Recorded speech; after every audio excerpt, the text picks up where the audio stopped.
Hello, welcome to the Ladybug Laboratory podcast. I am your host, Lily, and this is what I worked on last week for Roll25. I am pretty proud of it.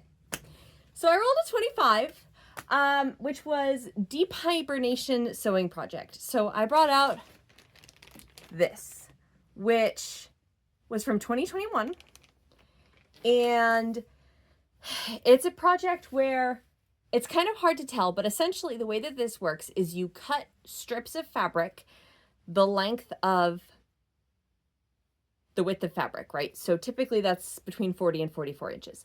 Then you sew them all together in like lines. And then you cut them along X's. You cut them into squares, and then you cut X's. So you have triangles. And you rearrange those triangles. So you can see here's a triangle, here's a triangle, and you're rearranging those triangles, and that's how you get this really cool pattern. When I pulled out this project, I had enough fabric previously stashed away to probably make a twin-sized quilt. And this is obviously not a twin-sized quilt. And I was looking at it, and I realized that a couple of things. One, this fabric here, this like dark blue, purple polka dot fabric,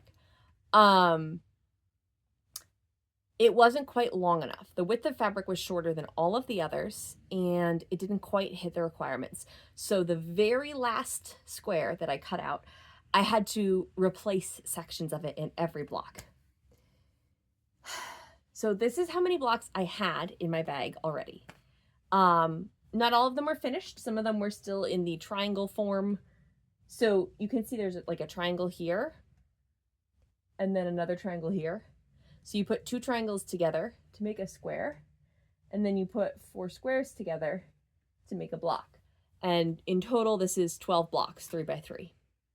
And it's at the corners of the blocks that you get these cool diamond motifs. Anyway, so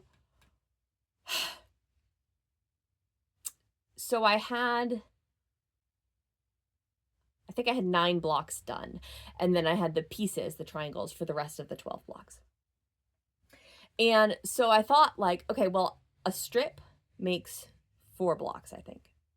So I could make a couple more strip sets and make more blocks, make this the twin-size quilt that I was originally planning on.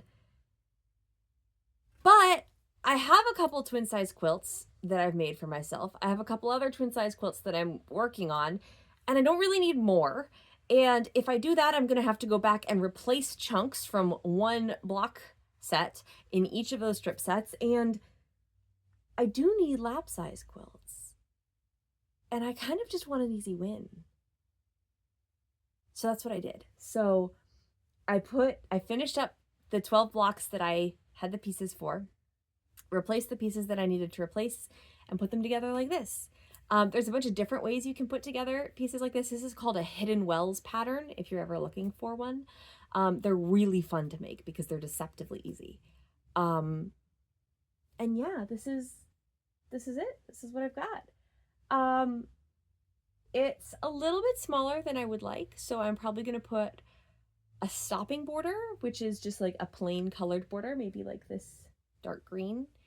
And then probably just like a pieced border of like squares of each of the colors all the way around, or something like that. And then I'll quilt it and be done with it. I'm super excited with it, you guys. I'm so proud of this. It's really good to have this like done or close to being done in a way that it hasn't been before. It's been sort of sitting in my stash for a long time, and I keep daydreaming about it, and now it's there, it's done, or it's almost there, and it's so exciting. So yeah, all right. That's that. Also, yes, I did dye my hair. It's the first time I've done like discordant colors, like pink and green. Usually I do like 2 colors that blend into each other, like green and blue, blue and purple, purple and pink, but I kind of like it. It's growing on me. For next week, I have rolled a 2, which is a yarn project for me. which is perfect timing because I'm going to be out of town next week. And so I'm going to be working on a sweater. Same sweater that I started last week. So that'll be good. Speaking of, you will not see a Roll25 post from me next week. Because I'll be out of town. I will still post on Instagram, and the following week you'll see a video with a recap of both of them. All right. I love you. Remember that joy and creation is resistance, and you got this. All right. Bye.